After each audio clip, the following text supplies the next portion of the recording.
ఆప్ కి అదాలత్లో హర్యానా ముఖ్యమంత్రి భూపేందర్ సింగ్ హూడా గారి మీద ఆరోపణ.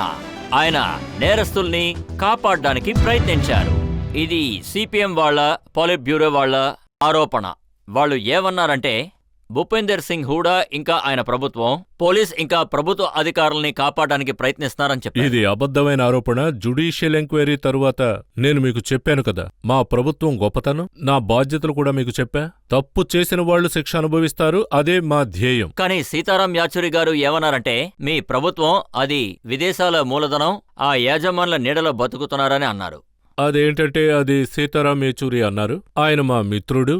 ఈ విషయం బెంగాల్ చీఫ్ మినిస్టర్ కూడా చెప్పలేదుగా. బెంగాల్లో కూడా వాళ్ల రాజ్యమేగా నడుస్తోంది. అక్కడ కూడా విదేశీయులు వాళ్లతో చేతులు కలుపుతున్నారుగా.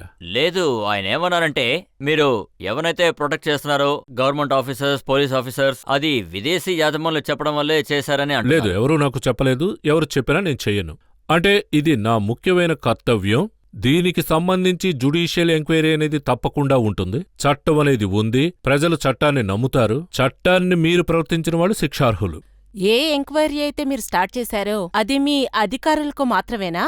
నిర్వాహ అధికారులకు మాత్రమేనా? 64 అమాయక ప్రజలు, హోండా వాళ్ల వర్కర్స్ వాళ్ల మీద ఈ రోజుకి కూడా కేసుంది. కానీ వాళ్ల మీద లాఠీ చార్జీలు చేసిన వాళ్ల మీద ఎటువంటి కేసులు లేవు.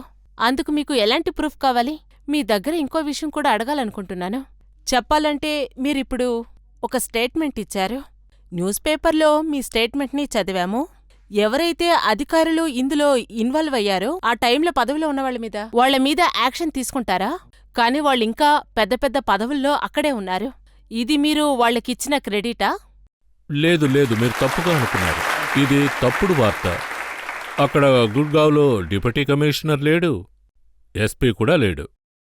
గుడ్గాంలో లేకపోవచ్చు, కానీ ఎక్కడైతే ఉన్నారో వాళ్ళు ఇంకా కూడా ప్రభుత్వం ఉద్యోగంలోనే కదా ఉన్నారు. వాళ్ళు ఇన్ఫ్లుయెన్స్ ని లేదు లేదు, జ్యుడిషియల్ ఎంక్వైరీలో ఎవరి ప్రమేయం ఉండదు, ఖచ్చితంగా ఉండదు. అయితే ఈ జ్యుడిషియల్ ఎంక్వైరీ అంటే ఇందులో కమ్యూనిస్ట్ నాయకుడు ఉన్నారు. ఆయన దీని గురించి విన్నారు. ఇంకా కొంతమంది కూడా విన్నారు. నేను కూడా విన్నా. అయితే ఇది ఎంతో న్యాయబద్ధమైంది. ఇంకా తప్పు చేసిన వాళ్ళని శిక్షించడానికి ఇంతకన్నా పెద్ద ఆయుధం ప్రభుత్వంలో ఏదీ ఉండదు. కానీ హూడా గారు వాళ్ళేమంటున్నారంటే ఇది డబుల్ స్టాండర్డ్ కదా. మీరు అధికారులని ట్రాన్స్ఫర్ చేస్తున్నారు, తర్వాత వర్కర్స్ మీద పోలీస్ కేసు పెడుతున్నారు. లేదు, నేను వర్కర్స్ కోసమే హోండా వాళ్ళతో మాట్లాడా. అదేంటంటే ఆ సమయంలో ప్రశ్న ఏంటంటే లేదు, అది కాదు, దాని గురించి పోలీస్ కేసులు ఉన్నాయా లేవా అని చెప్పండి. లేదు, పోలీస్ కేసు ఉంది, దానికి మేము నిర్ణయం తీసుకుంటాం. దానికి ఒక లాయర్ స్టేట్మెంట్ కూడా ఇవ్వడం జరిగింది. అదేంటంటే వాళ్ళకి వ్యతిరేకంగా ఎవరూ లేరు అని. ఆల్రెడీ మేము డిక్లేర్ చేసాం ఈ కేసును విత్డ్రా చేసుకోవాలని, ఎందుకంటే వర్కర్స్ కోసం. ఇవాళ మీరు పబ్లిక్ కి ఈ నమ్మకాన్ని కలిగిస్తున్నారా? ఆ 64 వర్కర్స్ మీద ఉన్న క్రిమినల్ కేసులని మీరు విత్డ్రా చేస్తారా అని చెప్పండి. అదే నేను చెప్పాను కదా, వాళ్ళకి జామీన్ ఇప్పించాం. లేదు, జామీన్ కాదు, వాళ్ళ మీద పెట్టిన కేసులని విత్డ్రా చేస్తారా? అది కోర్టు పనే. అయితే మేము దాన్ని ఒప్పుకుంటాం. వాళ్ళు నిర్ణయం తీసుకుంటే అది మంచి విషయం. అయితే కోర్టు ఏ నిర్ణయం తీసుకుంటుందనేది వాళ్ల పని. అయితే దాని గురించి చెప్పడం నాకిష్టం లేదు. ప్రజలను అడుగుదాం వాళ్ళ మనసులో ఎలాంటి ప్రశ్నలు ఉన్నాయో అని.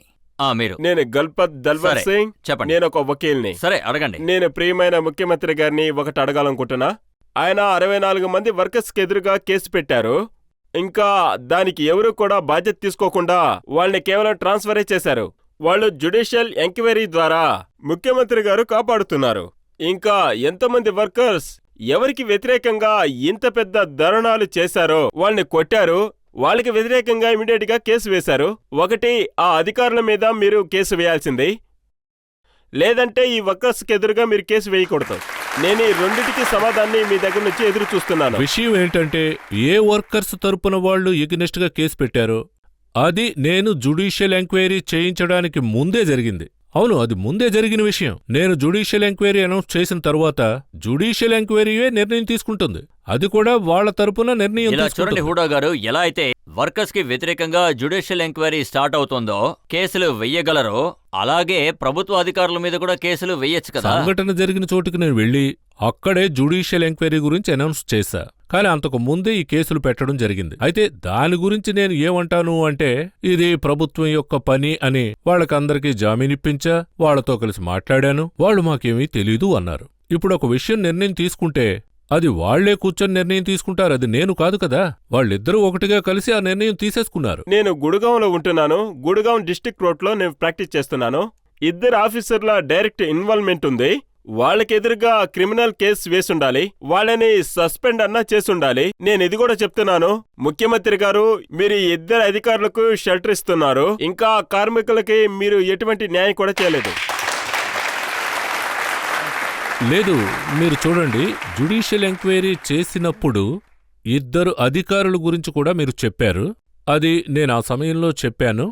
జ్యుడిషియల్ ఎంక్వైరీ రిపోర్ట్ వచ్చేంత వరకు వీళ్ళు గుడ్గావ్ జిల్లాలో ఉండరని తక్షణమే వాళ్ళని నేను బదిలీ చేశాను. అదేంటంటే ఒకరి మీద నేరారోపణ ఉంది అన్నప్పుడు దాని గురించి కోర్టే కదా నిర్ణయం తీసుకోవాలి. జ్యుడిషియల్ ఎంక్వైరీ ఉంది, నేరస్తుల్ని పరిగణించారు. వాళ్ళ అధికారులైనా ఇంకెవరైనా సరే, అది నేనైనా కూడా శిక్ష అనుభవించాలి. ప్రజలు ఏమంటున్నారంటే ఏ అధికారులైతే డైరెక్ట్ గా ఇన్వాల్వ్ వాళ్ళని అయ్యారో, సస్పెండ్ చేసేసాం. అంటే ఒట్టి సస్పెండ్ చేస్తే సరిపోదని అంటున్నారు. ఇలా చూడండి, ఎంత జ్యుడిషియల్ ఎంక్వైరీ జరిగింది. ఒక సంఘటన గురించి జ్యుడిషియల్ ఎంక్వైరీ జరిగితే అప్పట్నుంచి దాని నిర్ణయం కోసం అలా వెయిట్ చెయ్యాలి అంట. దానికంటే ముందు ఎవరినైనా శిక్షించాలి అంటే ఒకవేళ అలా చేస్తే నేను నా అధికారాన్ని దుర్వినియోగం చేసినట్టే అవుతుంది. చట్టాన్ని గౌరవించాలి కదా.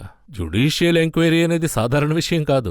అది హైకోర్టు జ్యుడిషియల్ ఎంక్వైరీ జరిపింది. అందులో అందరికీ న్యాయం జరిగింది. లాయర్ కూడా న్యాయం జరిగింది. అదేంటంటే నేను చెప్పిన విషయం లేదు. చూడండి, నేను చెప్పేంత వరకు ఆగండి, తర్వాత మీరు మాట్లాడండి. లాయర్ గారు ఓ ప్రశ్న వేశారు, ఆయనకే అవకాశం ఇవ్వాలి. అఫిడవిట్ ఇస్తే వాళ్ళకి వ్యతిరేకంగా స్టేట్మెంట్ ఇవ్వచ్చు. అప్పుడు జ్యుడిషియల్ ఎంక్వైరీలో అది ఉంటుంది కదా. అదే చెప్తున్నా, సమస్య ఏంటి అసలు? కూడా గారు, మీరు అలా మాట్లాడుతున్నప్పుడు ఎలా ఉందంటే మీరు ఎవరినో ప్రొటెక్ట్ చేయడానికి ప్రయత్నిస్తున్నట్టుగా అనిపిస్తోంది. లేదు లేదు, ఎవరిని ప్రొటెక్ట్ చేయడం కోసం ఇది చేయించలా. దీన్ని మీరు కరెక్ట్ గా అర్థం చేసుకోండి. ఇందులో సరైన నేరస్తులకి శిక్ష వేయించాలన్నదే నా కోరిక.